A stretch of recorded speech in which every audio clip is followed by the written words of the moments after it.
ذوالقرنین لقب ہے، نام بھی ہر جگہ ہمیں نہیں نظر آتا، کچھ روایات میں آتا ہے۔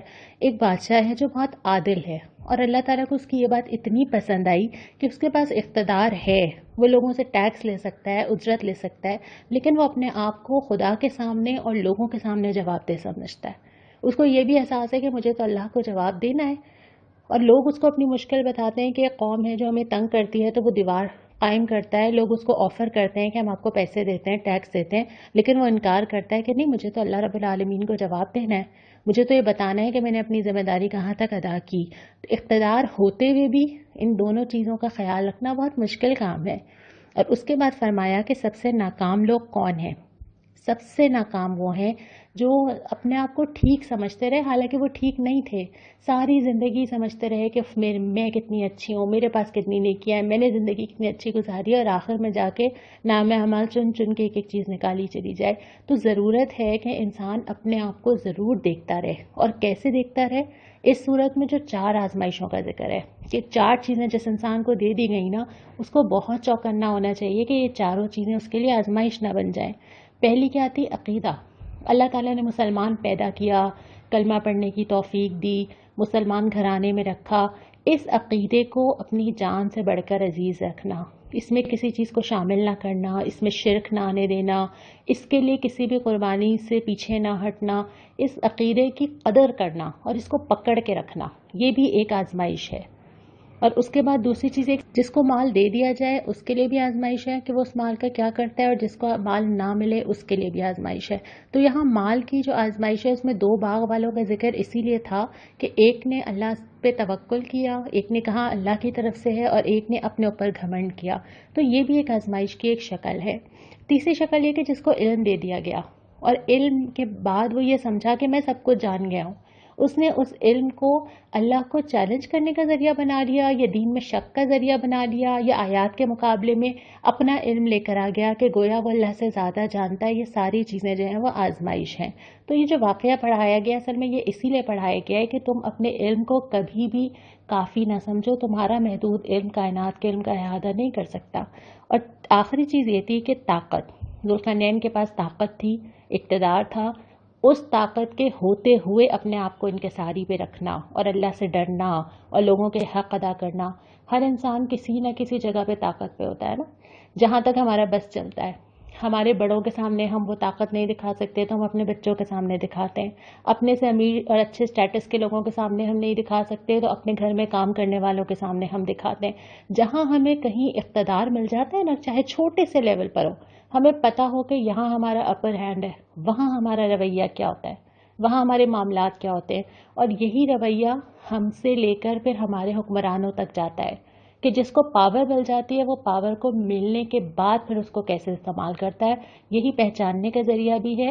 اور اسی کی ہمیں اللہ تعالیٰ سے پناہ مانگنی چاہیے کہ اللہ تعالیٰ ان تمام چیزوں کی آزمائش سے ہمیں محفوظ رکھے، اور چوکنا بھی رہنا چاہیے کہ ہم ان میں سے کس میں آزمائے جا رہے ہیں۔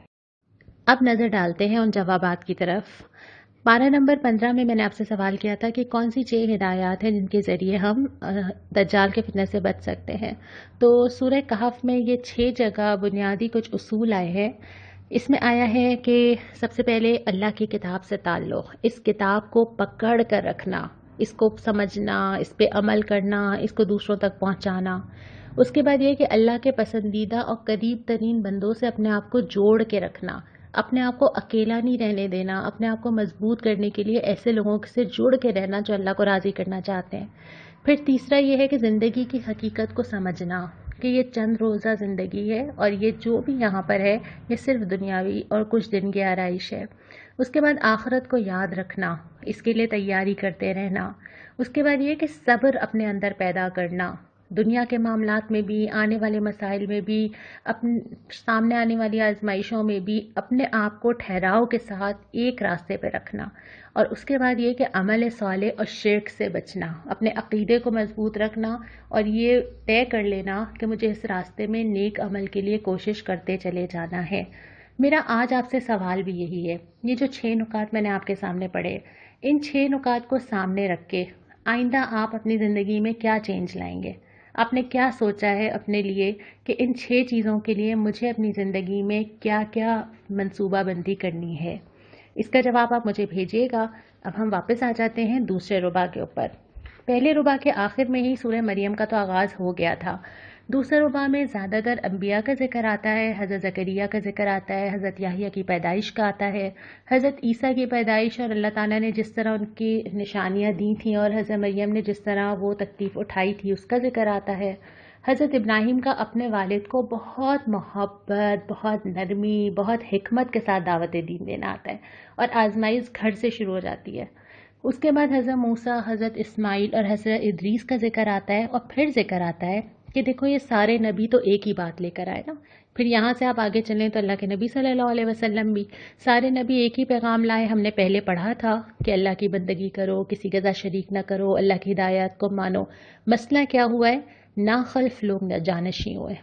اب جن لوگوں کے ہاتھ میں یہ ہے، جب یہ آیت میں نے بھی پڑھی تو میری نظر بھی اپنے اوپر ہی گئی نا، ہم کیسے جانشین ہیں، ہم اس قرآن کے کیسے جانشین ہیں، اور ہم اس قرآن کے ساتھ کیا کر رہے ہیں۔ اور اس قرآن کے ساتھ ہمارا تعلق یہ ہے کہ مسلمان ہونے کے باوجود میری زندگی کا آدھا حصہ گزر چکا، لیکن میں ابھی اس کتاب کو خود پڑھ رہی ہوں اور سمجھنے کی کوشش کر رہی ہوں۔ یہ کتاب تو میرے ذریعے دنیا میں جانی تھی، مجھے پہنچانا ہے اس کتاب کو۔ یہ کتاب صرف میرے لیے نہیں تھی کہ میں اس کو روک کے پڑھنا شروع کر دوں، پڑھنا بھی تھا، عمل بھی کرنا تھا اور پہنچانا بھی تھا، سارے کام ساتھ ساتھ ہونے تھے۔ اور اس کے بعد فرمایا کہ یہ جو ناخلف لوگ ہیں ان کی دو نشانیاں ہیں، نماز ضائع کرتے ہیں اور خواہش نفس کی پیروی کرتے ہیں۔ اور پھر فرمایا کہ جو ہدایت اختیار کرنا چاہتا ہے اللہ اس کو ہدایت میں ترقی دیتا ہے۔ یہ ہم نے پہلے بھی پڑھا تھا نا، جس راستے پہ چلو گے اللہ تعالیٰ ضرور مدد کرے گا۔ اگر آج ہم نے یہ فیصلہ کیا ہے نا کہ ہم اللہ کی کتاب سے جڑ کے رہیں گے، اللہ تعالیٰ ایسے اسباب بنائے گا کہ ہم حیران ہو جائیں گے۔ اور ہو سکتا ہے اللہ تعالیٰ نے یہ چھوٹی سی جو ہم خلاصہ سن رہے ہیں، اللہ تعالیٰ نے یہ بھی سبب بنایا ہے ہمارے لیے۔ تو نیت ضرور ہو کہ ہم انشاءاللہ تعالیٰ، ایسا نہیں ہوگا کہ یہ رمضان مکمل ہو اور ہمارا یہ خلاصہ مکمل ہو اور پھر ہم اگلے سال جا کے قرآن اٹھائیں گے، ایسا نہیں ہوگا۔ قدم رکھ دیا ہے، انشاءاللہ اخلاص کے ساتھ چلیں گے اور اللہ تعالیٰ مدد کرے گا۔ پھر اس کے بعد تیسرا ربع شروع ہو جاتا ہے اور یہاں سورہ طٰہٰ مکی سورت کا آغاز ہوتا ہے۔ اس ربع کا بڑا حصہ جو ہے یہ حضرت موسیٰ کے سپرد کاموں کا ہے۔ یہ حضرت موسیٰ کو ہدایات دی جا رہی ہیں، اللہ تعالیٰ ان سے کلام فرما رہے ہیں۔ حضرت موسیٰ پریشان ہو رہے ہیں اور دعا مانگ رہے ہیں، رب اشرح لی صدری ویسر لی امری واحلل عقدۃ من لسانی یفقہوا قولی، کہ اللہ میرے لیے وہ پیغام کا پہنچانا آسان کر دیجئے، میری زبان کی گرہ کھول دیجئے، میں میسج کو صحیح سے کنوے کر سکوں۔ اور اللہ تعالیٰ پہ ان کی مدد فرماتے ہیں۔ پھر حضرت موسیٰ کا فرعون کو چیلنج کرنا، اس وقت کا جو اقتدار تھا۔ ہم نے بات پہلے پڑھی تھی کہ قرآن صرف یہ نہیں ہو سکتا کہ میں انڈیویجولی اپنے گھر میں قائم کر لوں۔ جب میں قرآن پڑھتی چلی جا رہی ہوں، ابھی جتنے احکامات آئے، قصاص کا حکم آیا، اسلامی سزائیں آئیں، سورہ توبہ میں جنگ کے احکامات آئے، بہت ساری چیزیں آتی ہیں، خارجہ پالیسی پوری آتی ہے قرآن کے اندر، تو قرآن کا بڑا حصہ تو رہ جاتا ہے نا، قرآن پہ تو عمل ہی نہیں ہو پاتا۔ اور قرآن اگر اس کے ساتھ اقتدار نہیں ہوگا تو عملاً قرآن 2/3 قرآن جو ہے وہ تو معطل ہے، اس پہ تو عمل ہی نہیں ہو رہا۔ تو ہر دور میں جو بھی آپ قرآن پورا جب تفسیر کے ساتھ پڑھیں گے تو ہر دور میں ہر نبی نے اس وقت کے اقتدار کو چیلنج کیا ہے اور یہ کہا ہے کہ نہیں ساری اطاعتیں اس کے تحت ہوں گی، سارے سسٹمز اس کے تحت ہوں گے۔ تو حضرت موسیٰ نے بھی یہی کیا، اور پھر مختلف جو افراد تھے ان کے رویے، ان کی باتیں اللہ تعالیٰ نے ذکر کی ہیں۔ حضرت موسیٰ کا ذکر کیا ہے کہ وہ دل کے اندر خوف محسوس کر رہے تھے لیکن کھڑے ہوئے تھے۔ جادوگروں کا ذکر کیا ہے کہ وہ پہلے تو سمجھے کہ ٹھیک ہے ایک جادوگر ہے، مقابلہ کر لیں گے، پھر جیسے ہی ان کو اندازہ ہوا پھر کیسے انہوں نے اللہ تعالیٰ سے معافی مانگی، کیسے انہوں نے رجوع کیا۔ فرعون کا ذکر ہے کہ وہ کس طاقت کے نشے میں تھا اور اس کو لگتا تھا کہ کبھی اس کا کوئی کچھ بگاڑ ہی نہیں سکتا، لیکن پھر تاریخ نے بتایا کہ اللہ تعالیٰ نے کس کو ڈبویا اور کس کو بچایا۔ پھر چوتھے ربع کے اوپر آتے ہیں، اس کی شروع میں بڑی پیاری آیت ہے کہ اللہ تعالیٰ غفار ہے، اللہ تعالیٰ معاف کرنے والا ہے، لیکن ہر شخص کے لیے جو توبہ کرے، ایک دفعہ پلٹ جائے، بار بار نہیں، یہ طے کر کے آئے، شرمسار ہو، اللہ سے مانگے، اللہ کی طرف پلٹے۔ دوسرا یہ کہ ایمان لائے، اللہ پہ مکمل یقین رکھتا ہو، نیک عمل بھی کرے، اس کا عمل ظاہر کرے کہ واقعتاً وہ اللہ کی راہ میں چلنا چاہتا ہے، اور پھر ثابت قدم رہے، تھوڑا چلے پھر رکے پھر آگے بڑھے پھر پیچھے چلے گئے، اس کے بجائے وہ ایک استقامت کے ساتھ عمل کرنے والا ہو۔ اس کے بعد پھر فرمایا کہ حضرت موسیٰ جب اللہ تعالیٰ کے پاس گئے تو کس طرح ان کی قوم شرک میں مبتلا ہو گئی۔ پھر فرمایا کہ دنیا کی یہ زندگی آخرت میں بہت تھوڑی سی لگے گی. آپ تھوڑی دیر تصور کیجئے، کبھی کبھی ہم حیران ہو جاتے ہیں کہ ابھی 2000 تھا، پھر 2010 آیا، پھر 20 آ گیا، کتنی جلدی وقت گزر گیا. اپنی زندگی پہ نظر ڈالیے، جو آپ کی ایج ہے 20 سال 30 سال 40 سال پیچھے نظر ڈالیے، کیا بہت طویل لگتی ہے؟ نہیں لگتی. نہ تفصیل یاد ہے، بس ایک ذہن میں کھیولا سا آتا ہے کہ 2 سال 5 سال 6 سال. تو جب آخرت میں اللہ تعالیٰ کے پاس انسان جائے گا تو وہ کہے گا کتنی تھوڑی سی زندگی تھی. ایک دن، کچھ گھنٹے یا چند دن، اس سے زیادہ محسوس نہیں ہوگی. بس وہی لگانی تھی اللہ کے لیے، پھر ہمیشہ ہمیشہ کی زندگی آگے. لہٰذا بہت ہی کم عقل ہوگا وہ شخص جو اتنی تھوڑی سی زندگی کو اچھا بنانے کے لیے ہمیشہ ہمیشہ کی زندگی کو نقصان پہنچا دے. یہ سمجھداری تو ہم سب کے اندر ہے نا، ہم سمجھاتے بھی ہیں، ہم بچوں سے بھی کہتے ہیں، جب امتحانات آتے ہیں تو یہ ساری باتیں ہم کرتے ہیں. تھوڑے دن کی بات ہے، پھر اس کا ریوارڈ ملے گا. کچھ دن ہے، پھر اس کے بعد آسانی ہی آسانی ہوگی. یہ تو بہت بے وقوفی ہے کہ انسان وقت کو ضائع کرے، یہ تو ہم جانتے ہیں. اور یہی چیز اللہ تعالیٰ ہمیں دنیا اور آخرت کے بارے میں سکھاتا ہے کہ تھوڑا سا وقت ہے، تھوڑا سا ایگزامینیشن ہال ہے. بس کچھ جیسے ہم 3 گھنٹے کے ایگزامینیشن ہال میں گزارتے ہیں اور اس کے بعد ہمیں پتہ ہوتا ہے کہ اس کے بعد آخر میں جا کے ہمیں اس کا رزلٹ ملنا ہے. اور وہ ایگزامینیشن ہال خاص طور پہ اگر آپ کے سینٹرز بنتے ہیں، گورنمنٹ کے سینٹرز بنتے ہیں، مختلف سکولز میں آپ جا کے امتحان دیتے ہیں، کہیں پنکھا نہیں ہوتا، کہیں ہوتا ہے، کہیں سیٹ پراپر نہیں ہوتی، کہیں گرمی ہوتی ہے، کہیں سردی ہوتی ہے، کہیں آسانی سے بیٹھتے ہیں، کہیں نہیں بیٹھتے. اس سے فرق نہیں پڑتا. فرق یہ پڑتا ہے کہ آپ نے امتحان کیا دیا ہے اور کیسے دیا ہے، اور آپ کے پیپر کا اینڈ رزلٹ کیا ہے. اسی لیے آپ اس کی بہت زیادہ کمپلین بھی نہیں کرتے. آپ گھر آ کے بتاتے ہیں کہ سینٹر اچھا نہیں تھا، لیکن آپ یہ نہیں کہتے کہ میرے ساتھ ایسا کیوں ہوا اور میں امتحان نہیں دے سکتا اور میرے ساتھ ناانصافی. آپ نہیں کہتے کیونکہ آپ کو پتہ ہے کہ یہ اتنا بادر نہیں کرتا. یہ تو ٹیمپریری ہے، میں جاؤں گی، پیپر دے کے آ جاؤں گی، اور اس کے بعد اصل چیز تو یہ ہے کہ میرا رزلٹ کیا ہے. تو اللہ تعالیٰ نے جو دنیا میں ہمیں بھیجا ہے نا، وہ بس وہ ایگزامینیشن ہال ہے. وہ تھوڑا سا ہے، کسی کا آسان ہے، کسی کا مشکل ہے، کسی کی سہولت سے گزر رہی ہے، کسی کی مشکل سے، کسی کے پاس آزمائش زیادہ آ گئی ہے، کسی کے پاس کم آ گئی ہے. لیکن یہ کچھ عرصے ہے، یہ صرف ٹیمپریری ہے، یہ ہمیشہ کے لیے نہیں ہے.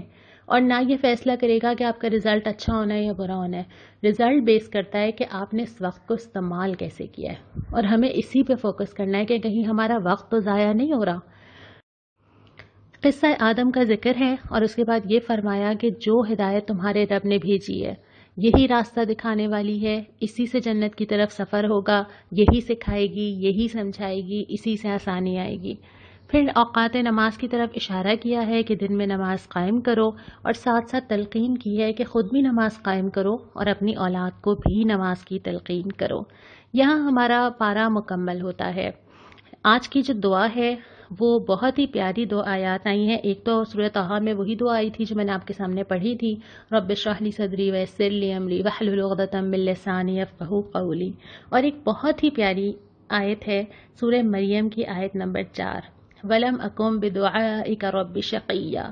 اے پروردگار، میں تجھ سے دعا مانگ کے کبھی نامراد نہیں ہوا. یہ اللہ پہ یقین ہے کہ اللہ تعالیٰ سے اس یقین کے ساتھ دعا مانگیے کہ اللہ تعالیٰ ضرور سنے گا، اور اللہ تعالیٰ سنتا ہے. اس یقین کے ساتھ اللہ تعالیٰ کو پکارا جائے تو اللہ تعالیٰ جواب بھی دیتا ہے، اور انسان کو یہ ساری چیزیں محسوس بھی ہوتی ہیں. آج یہ دعا انشاء اللہ تعالیٰ یاد کریں گے اور ایک دوسرے کے لیے دعا کریں گے. یہاں پہ اس کو مکمل کرتے ہیں. کل انشاءاللہ پارہ نمبر 17 آغاز کریں گے.